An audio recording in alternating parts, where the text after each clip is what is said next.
Olá pessoal, meu nome é Bruno. Então nós estamos aí de volta aí para o nosso segundo módulo do nosso curso de NR12, Segurança no Trabalho em Máquinas e Equipamentos. Então, voltando aí ao nosso conteúdo, né, de NR12, vamos falar um pouco sobre o corte, né? Então o corte envolve movimentos giratórios, alternados e transversais. A ação cortante cria perigos no ponto de operação, podendo ocorrer ferimento no corpo do trabalhador. Além de mãos e dedos, outras partes como dor de cabeça, olhos e face podem ser atingidos por cavacos ou fagulhas arremessados, causando ferimentos. Né? Um exemplo típico de máquinas com ação de corte perigosa inclui serra-fitas, serras circulares, fresadoras, planas, furadeiras, torno mecânico e moinhos. São alguns exemplos de máquinas que podem oferecer um risco de corte para o colaborador. Então aí tem uma situação, uma figura, né, de um colaborador que perdeu um membro, né, então ele perdeu alguma máquina ou equipamento de rotação. E temos aí também o esmagamento. Né? O esmagamento é um tipo de acidente em que o corpo é total ou parcial sujeito a uma forte pressão que quebra os ossos e esmaga o órgão. Um exemplo, uma máquina rotatória ou entorce por movimentos ou esforços violentos. Tá? Então temos aí, sempre utilizar proteções coletivas de sua máquina. Jamais retire para não correr o risco de acidentes ou acidentar seus colegas. Não realize manutenção ou limpeza com a máquina ligada. Né? Então nós temos uma máquina aí, por exemplo, ali uma proteção, né, do corte com a coifa. E ali se você retirar, você não vai ter aquela proteção ali e porventura você pode vir a sofrer um acidente por conta disso. Né? Então nunca, jamais retirar as proteções coletivas que vêm na máquina fabricadas pelos fabricantes aí. E também temos aí a questão de emissões de poeiras e gases. Né? Então verificar se a máquina emite partículas ou gases ou névoas nocivas ou incômodas. Neste caso, verificar a existência ou necessidade de instalação de sistema de ventilação exaustora local, como proteção coletiva aos trabalhadores. Os efluentes gasosos que representam riscos só podem ser emitidos para a atmosfera após retenção de poluentes. Métodos para trabalho seguro.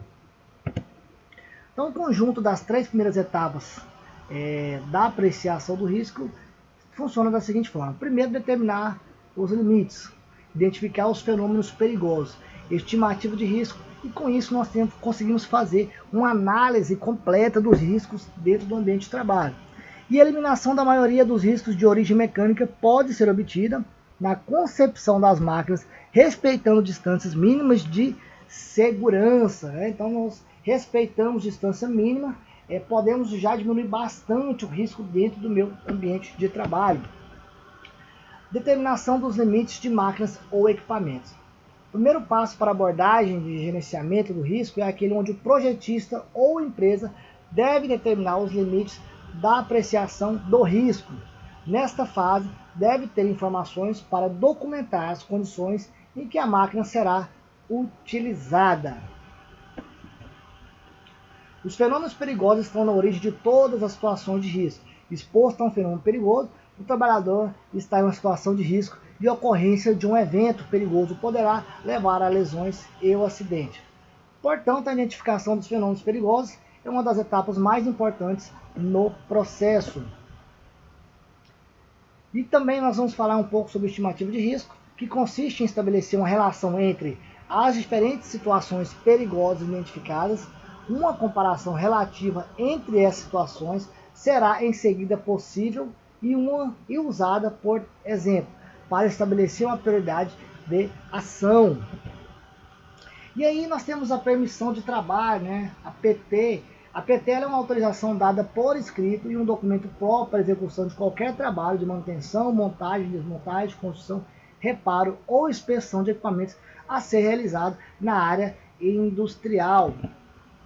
Os itens importantes. A permissão de trabalho deve ser feita com foco no ambiente de trabalho, respeitando detalhadamente as particularidades do ambiente de trabalho. Ela pode ser usada tanto para restringir o acesso a áreas de risco, como restringir o acesso a equipamentos ou qualquer situação de trabalho que gere risco acentuado. Quem for executar o trabalho, que fica responsável para proportar a permissão de trabalho. Sempre que o trabalhador deixar o posto de trabalho, a permissão de trabalho precisará ser encerrada. E nas trocas de turno de trabalho ou interrupção de trabalho, a permissão de trabalho deve ser revalidada. Então, comecei a executar a atividade de manutenção e inspeção naquele equipamento, eu vou preencher uma permissão de trabalho e ficar comigo, né? E aí, posteriormente, parei para o almoço, vou voltar, eu fecho aquela permissão de trabalho e volto a abrir uma no outro turno, tá? Ela tem sempre fechada, aberta e fechada ali.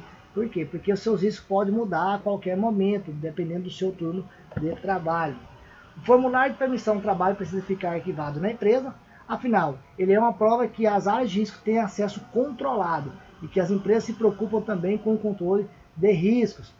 Trabalhos em áreas de risco controlados só podem ser iniciados após a aprovação da permissão de trabalho. Todos os setores envolvidos no trabalho devem aprovar as permissões de trabalho e cada um com foco na parte que lhe compete. A adoção de medidas de proteção recomendadas ao trabalho é um dos fatores para aprovação da permissão de trabalho. O trabalhador que irá adentrar a área de risco precisa estar usando o equipamento de proteção individual corretamente e destinado para aquela função e com a capacitação em dia, né, o seu treinamento em dia, em condições de saúde necessárias para realizar a atividade. Então, aí um modelo de permissão de trabalho, só para a gente entendermos, né? É um modelo bem básico, simples, simplesmente para a gente ter uma ilustração. Então, o procedimento. Eu vou parar para vocês, congelar, você congela o conteúdo para vocês dar uma lidinha. Então, eu vou por alto. Vai logo da empresa, permissão de trabalho, a empresa, o objetivo daquela atividade, quem solicitou o serviço, se for o serviço de manutenção, funcionários envolvidos e ali os procedimentos, né? Então deve ser avaliado todo o procedimento dentro dessa permissão de trabalho aí, tá? Então vocês podem pausar o vídeo para vocês dar uma estudada, dar uma consultada em cada item desse aí. Isso aí são mais itens da própria permissão de trabalho. E olha aí, fechamento dela, né? Nós temos ali nome do inspetor ou responsável, data, horário e assinatura. Inspeção da CIPA, técnico de segurança do trabalho ou brigada de emergência ou engenheiro, a pessoa que vai autorizar aquela atividade naquele local. Tá? Então, para cada empresa, provavelmente é uma permissão modelo, existe um modelo padrão, não existe um modelo, né? Para você adequa de acordo com a situação da sua empresa. Tá? Então, segurança no trabalho. Então, primeiro, antes de começar a trabalhar, faça uma inspeção em sua máquina, verifique se está tudo correto. Não execute nenhum tipo de serviço com dúvida. Procure resolver as dúvidas antes de começar a trabalhar.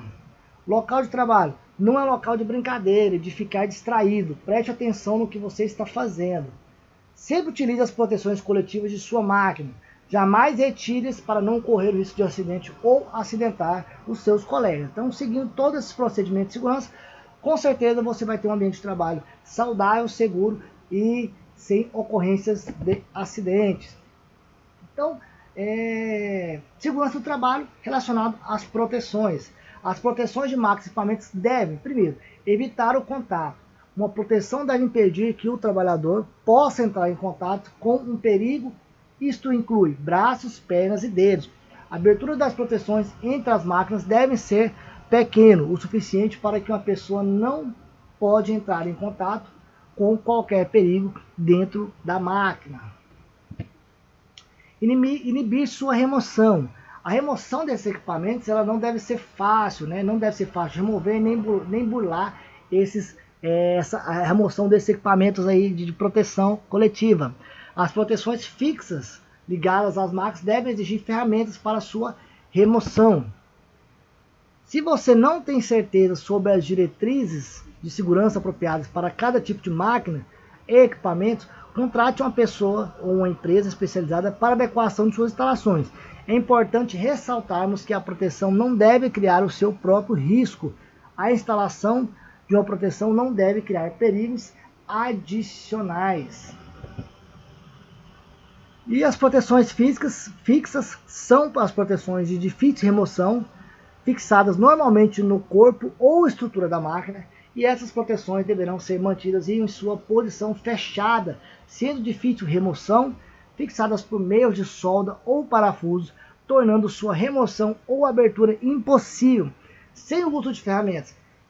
Podem ser confeccionadas em tela metálica, chapa metálica ou policarbonato, né? Então são algumas proteções aí que nós podemos adequar no ambiente de trabalho para evitar, né, que eles retirem aquelas proteções, porque o ser humano ele pode sim, né, em algum momento ali ser displicente com aquela situação.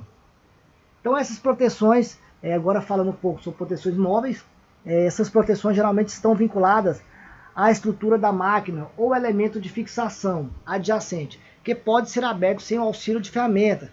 E as proteções móveis, no caso portas, tampas, devem ser associadas a dispositivos de intratravamento, de tal forma que a máquina não pode operar até que a proteção seja fechada.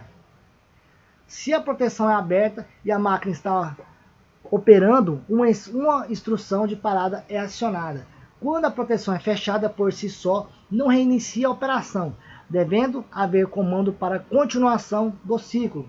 E quando há risco adicional de movimento de inércia, né, é um movimento que é causado ali pela inércia do equipamento, dispositivo de intratravamento de bloqueio deve ser utilizado, permitindo que a abertura de proteção somente ocorra quando houver cessado totalmente o movimento de risco. Essa proteção, no caso do enclausuramento, ela deve impedir o acesso à zona de perigo, né? Possui frestas que possibilitem somente o ingresso do material e não da mão ou dedos. E para o ruído, protege o trabalhador de exposição a esse agente, abafando o barulho que o maquinário ou equipamento emite. São dispositivos de parada de emergência, com acionadores, geralmente na forma de botões, tipo cogumelo, na cor vermelha, colocado em local visível na máquina ou próximo dela, sempre ao alcance do operador e que, quando acionados, tem a finalidade de estancar o movimento da máquina, desabilitando o seu comando. E aí, falando um pouco sobre manutenção de máquinas, a importância da manutenção em máquinas e equipamentos é importante para garantir a confiabilidade e segurança dos equipamentos, melhorar a qualidade e reduzir os custos de proteção, evitando desperdícios, para prevenir possíveis falhas e quebras nos equipamentos. A empresa deve elaborar uma política de manutenção preventiva e lançar este custo no rateio das despesas de produção. Então existe aí pra gente aí 4 tipos de manutenção. Primeiro, a manutenção preventiva, e aí a corretiva, temos a preditiva e a produtiva total, né? Então a manutenção preventiva existe com a intenção de reduzir ou evitar a quebra ou queda do desempenho do equipamento, né? Então vou prevenir para evitar isso. A manutenção preventiva é indicada quando houver riscos com a segurança do operador e ou riscos de agressão ao meio ambiente. Temos aí também a manutenção corretiva, que existe para restaurar ou corrigir o funcionamento das máquinas e é feita depois de apresentada quebra ou falhas. A manutenção corretiva pode ser planejada quando se percebe que o equipamento não está trabalhando como deveria, e não planejada quando é realizada após a quebra do equipamento. Geralmente a manutenção corretiva não planejada implica em custos altos e pode gerar quebra da produção e da qualidade do produto. Por quê? Porque se o equipamento quebrou, eu vou ter que substituir a peça daquele equipamento e ter uma perda também em relação ao tempo dessa máquina estar funcionando e esse funcionário estar parado. Temos aí a manutenção preditiva, né, que visa realizar ajustes na máquina ou equipamento apenas quando for necessário, conforme indicação do fabricante, para evitar deixá-los falhas ou danos ao equipamento, com um acompanhamento direto e constante. É preciso prever falhas, mas as máquinas devem permitir monitoramento para que se faça esse tipo de manutenção, também chamada de manutenção planejada, né? Então, esse aí foi o nosso módulo 2 do nosso curso de NR12, né? Então, aguardo vocês aí no nosso terceiro e último módulo aí, e até breve.